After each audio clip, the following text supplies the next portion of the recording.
উপস্থিত আছো জিনকাটা গোয়ালনি বিলৰ পাৰ ধুবুৰী জিলাৰ একেবাৰে সীমান্তৱৰ্তী অঞ্চল হালাকুৰাৰ অন্তৰ্গত হালাকুৰা গাঁও পঞ্চায়তৰ অন্তৰ্গত জিনকাটা প্ৰথম খণ্ডত আমাৰ ইয়াত যিটো গোৱালনি বিলৰ পাৰ গোৱালনি বিলৰ পাৰৰ যিটো অশোকা অষ্টমী মন্দিৰ প্ৰাংগণত ইয়াত এখন মেলা চলি আছে অষ্টমী উপলক্ষে। তো ইয়াত বহুতো ভক্তগণ ৰাইজৰ ইয়াতে ভিৰ সমাগম মই দেখিবলৈ পাইছোঁ। গতিকে মই পোনে পোনে ৰাইজৰ ওচৰলৈ যাম আৰু ইয়াৰ অস্তিত্ব আৰু ইতিবৃত্ত সম্পৰ্কে মই দুআষাৰ কথা জানিবলৈ চেষ্টা কৰিম।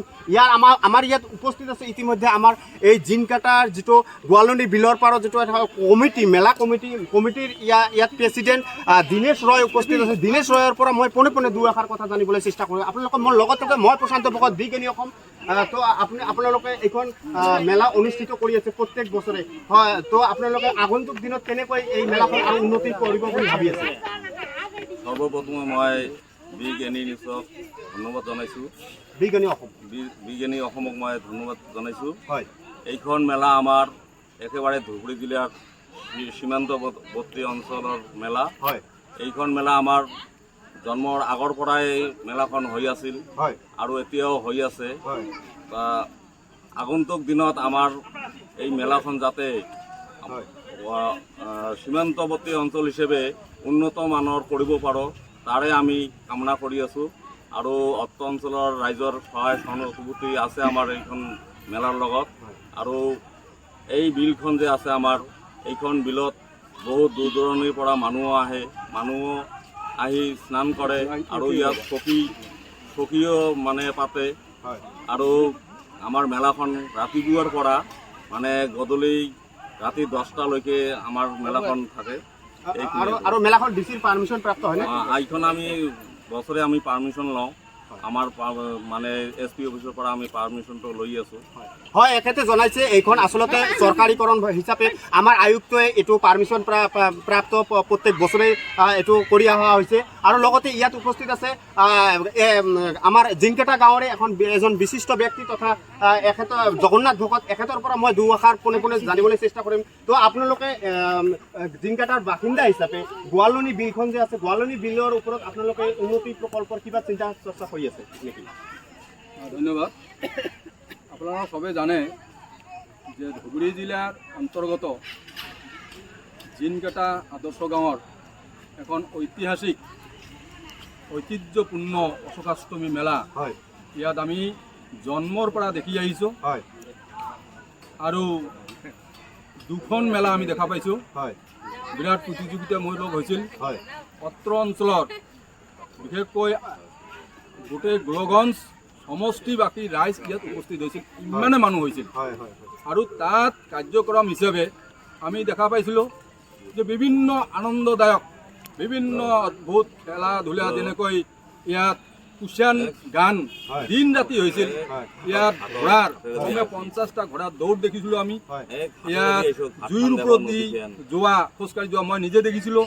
চাৰ্কাছ, পুতুল নাচ, বাঁহ খেলা, লাঠি খেলা বুলি কয়, চাইকেল খেলা, বিভিন্ন ধৰণৰ ঘোঁৰাৰ দৌৰো হৈছিল। ঘোঁৰাৰ দৌৰ হৈছিল, মানে 50টা ঘোঁৰা, ইমান ডাঙৰ ডাঙৰ ঘোঁৰা আমি। হয়, নিশ্চয়কৈ আমাৰ এইখন জিনকাটা যিটো গোৱালনি বিলৰ পাৰৰ যিটো অশোকা অষ্টমী মেলা বহুত সুনাম আছে, বহুত সুনাম কৰি বহুত বছৰৰ পৰা এই সুনামখন ৰক্ষা কৰি চলি আছে। তো বিশেষকৈ এই মেলাখনৰ উন্নতিৰ কাৰণে আপোনালোকে অসম চৰকাৰৰ পৰা কিবা অনুদান বিচাৰিছে? এতিয়া বিশেষ কথা হ'ল যে এই ঐতিহ্যপূৰ্ণ মেলাখন জড়িত হৈ আছে গোৱালনি বিল লৈ। গোৱালনি মৌজা আছিল আৰু গোৱালনি বিল। আমি দেখাত এই বিলখন এইটো অঞ্চলৰ কাৰণে প্ৰাকৃতিক সৌন্দৰ্য, প্ৰাকৃতিকভাৱে ইয়াত যিটো আছিল আপোনাৰ মেটেকা আছিল, ইয়াত পদ্মফুল ইমানে আছিল। চাৰিওফালে গধূলি সময়ত হাজাৰ হাজাৰ চৰাই চিৰিকটি ইয়াত আহিছিল, বিভিন্ন আছিল। কিন্তু কালৰ শোষত এতিয়া চাওক, না মেটেকা আছে, না পদ্মফুল আছে, না একো আছে। এতিয়া আমি আমাৰ মাননীয় মুখ্যমন্ত্ৰী ডাঙৰীয়াক এইটোৱে ক'ব বিচাৰিছোঁ, যিহেতু বৰ্তমান অসম চৰকাৰে আমাৰ যুৱসকলক যুৱতীসকলক কৰ্মসংস্থানৰ কাৰণে অত্ৰ অঞ্চলৰ পুখুৰী, অত্ৰ অঞ্চলৰ বনবিলাক তেওঁলোকে সংৰক্ষণ কৰি ল'ৰা ছোৱালীবিলাকক কৰ্মসংস্থান দিছে। যেনেকৈ এতিয়া অসম চৰকাৰে অমৃত বৃক্ষ স্থাপন কৰিছে। তো অমৃত বৃক্ষ কি হ'ল যে এই বিলটোত যদি ইয়াত মাছ সংৰক্ষণ কৰে, মাছৰ ব্যৱস্থা কৰে, তেতিয়া অত্ৰ অঞ্চলৰ যুৱক যুৱতী ইয়াত কৰ্মসংস্থাপন পাব পাৰে। কিন্তু সেইটো ক্ষেত্ৰত কি হৈছে যে মুষ্টিমীয় কেইজনক এই বিলটো ডাক দি তাত এই অত্ৰ অঞ্চলৰ ৰাইজে যিটো প্ৰাকৃতিকভাৱে মাছ মৰা আমাৰ হাজাৰ হাজাৰ বছৰ চলি আছিল, সেইটো বন্ধ হৈ গৈছে। এক প্ৰকাৰ ক'বলৈ গ'লে এয়া এক ধ্বংসযজ্ঞহে ক'ব পাৰি, হয়নে? আৰু তাতকৈ ডাঙৰ কথা, হয়। অসম চৰকাৰৰ মীন বিভাগৰ এটা আইন আছে যে 1 এপ্ৰিলৰ পৰা হয় 15 জুলাইলৈ কোনোৱে নদী বা খাল বিলত মাছ মাৰিব নোৱাৰে, কাৰণ এইখিনি সময়ত মাছে গৰ্ভৱতী হয়, হয় বাচ্চা দিয়ে, তেওঁলোকৰ প্ৰজনন হয় আৰু বংশবৃদ্ধি হয়। হয় গতিকে এইটো ইয়াত বিভিন্ন ধৰণৰ বাংলাদেশৰো পৰা জাল আহে, হয় হয় মই গম পাইছোঁ যে হয়। একেবাৰে এইবিলাক নষ্ট হয়। গতিকে এই সুযোগতে আজি প্ৰথম দিনটোত হয়। মই মাননীয় মুখ্যমন্ত্ৰী ডাঙৰীয়াক, হয়। মীন বিভাগৰ মন্ত্ৰী ডাঙৰীয়াক অনুৰোধ কৰিছোঁ যাতে এইটো কঠোৰভাৱে, বিশেষকৈ আমাৰ ধুবুৰী জিলাৰ আয়ুক্ত মহোদয়ক ডাঙৰীয়াক মই কৈছোঁ যে অন্তত এইটো কঠোৰভাৱে পালন কৰা হয়, হয় আৰু যাতে এই বিলখন সংৰক্ষণৰ কাৰণে হয় আমাৰ বিভিন্ন জেগাত বিলবিলাক সংৰক্ষণ কৰিছে, চৰকাৰে বিৰাট ডাঙৰ ডাঙৰ পদক্ষেপ লৈছে। গতিকে আমি এই আজি অশ্বষ্ঠী মেলাৰ এইটো পূৰ্ণ দিনৰ পৰা আমি এই গোৱালনি বিলৰ পৰা আমি অনুৰোধ কৰিছোঁ মাননীয় মুখ্যমন্ত্ৰী ডাঙৰীয়াক হয় যে আমাৰ গোৱালনি যিহেতু ঐতিহাসিকভাৱে অন্তৰৰ লগত জড়িত হয় এটা অনুষ্ঠান চলি আছে, মিলা প্ৰীতি ঐক্য আৰু ইয়াৰ বিভিন্ন ধৰণৰ এটা সম্প্ৰীতিৰ বাৰ্তা সমন্বয় গৈ আছে, একদম ভাটিৰাজ্য মানে বাংলাদেশৰ বৰ্ডাৰ হয় আৰু ইয়াত ৱেষ্ট বেংগল। গতিকে এই বস্তুটো যাতে যুগে যুগে চলি থাকে, তাৰ কাৰণে প্ৰথম পদক্ষেপটো হ'ব যে এই গোৱালনি বিল সংৰক্ষণ। ইয়াত যাতে কোনো প্ৰাকৃতিকভাৱে যেনেকৈ ওচৰৰ মানুহে মাছ মাৰিব পাৰে, ইয়াত ব্যৱস্থা কৰিব পাৰে, তো তাৰ কাৰণে মই অনুৰোধ জনাইছোঁ। কাৰণ মই শুনা মতে যে ইয়াত কেৱল ঘোঁৰা খেলাই নহয়, হাতী পৰ্যন্ত আনি মনোৰঞ্জনৰ কাৰণে ইয়াতে 150-200 বছৰৰ পৰা তেনেকৈ আছিল। আৰু বহুত অলৌকিক কাহিনী আছে, যেতিয়া বিয়া হৈছিল মানুহে ইয়াত চালনি লৈছিল, সোণৰ চালনি ওলাইছিল, এইবিলাক বাগৰি অহা কথা, ইমান সত্যতা মই নাজানো, কিন্তু ঐতিহাসিক আমাৰ আইতাসকলে কৈছিল। গতিকে সেই ফালৰ পৰা আমি গম পাইছোঁ যে গোৱালনি বিলখন এখন ঐতিহ্যপূৰ্ণ গুৰুত্বপূৰ্ণ স্থান হিচাপে আজি জাতীয় ঐতিহ্য বহন কৰি আছে। সেই ক্ষেত্ৰত ইয়াত সংৰক্ষণ হ'ব লাগে বুলি আমি অত্ৰ অঞ্চলৰ আজি মেলা কমিটিৰ পৰা, মেলা ৰাইজৰ পৰা আমি সকলোৱে অনুৰোধ কৰিছোঁ। হয় হয় অত্যন্ত খুব ধুনীয়া কথা কৈছে জগন্নাথ ভকত ডাঙৰীয়া। এখেতে গোৱালনি বিলৰ সংৰক্ষণৰ লগতে আমাৰ যিখন অশোকা অষ্টমী যিখন মেলা আছে, এই মেলাত বহুতো হেজাৰ হেজাৰ পাব্লিক, হেজাৰ হেজাৰ ৰাইজৰ ইয়াৰ আগমন হয়, ভক্তৰ আগমন হয়। আৰু এই অশোকা অষ্টমী মেলাখনত এই মন্দিৰ যিটো অন্নপূৰ্ণা মন্দিৰ, এই মন্দিৰৰ ওপৰত পূৰ্ণ বিশ্বাস আছে, যাৰ কাৰণে ইমান পাব্লিক, ইমান ৰাইজ ইয়াতে ভক্তগণ ইয়াতে উপস্থিত হয়। প্ৰত্যেক বছৰে বহুতো মানস কৰে, মানস কৰি ইয়াতে ভাল ফল সুফল পায়। গতিকে জগন্নাথ ভকত ডাঙৰীয়া কোৱাৰ দৰে ময়ো এখেতৰ হৈ এষাৰ কথা মই ক'ব বিচাৰোঁ, এইকাৰণে যাতে এই যিটো আমাৰ জিনকাটা গাঁৱৰ যিটো মৌজা গোৱালনি বিলৰ সংৰক্ষণৰ কথাটো যাতে অকণমান আমাৰ মুখ্যমন্ত্ৰী ডাঙৰীয়া হিমন্ত বিশ্ব শৰ্মা ডাঙৰীয়া ছাৰে যাতে অকণমান শুভ দৃষ্টি কৰে, তাৰ কাৰণে আমি পোনপটীয়াভাৱে সম্প্ৰচাৰ বাৰ্তা আমি পঠাবলৈ চেষ্টা কৰিছোঁ। মই প্ৰশান্ত ভকত, বিজ্ঞানী অসম।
অল্প অল্প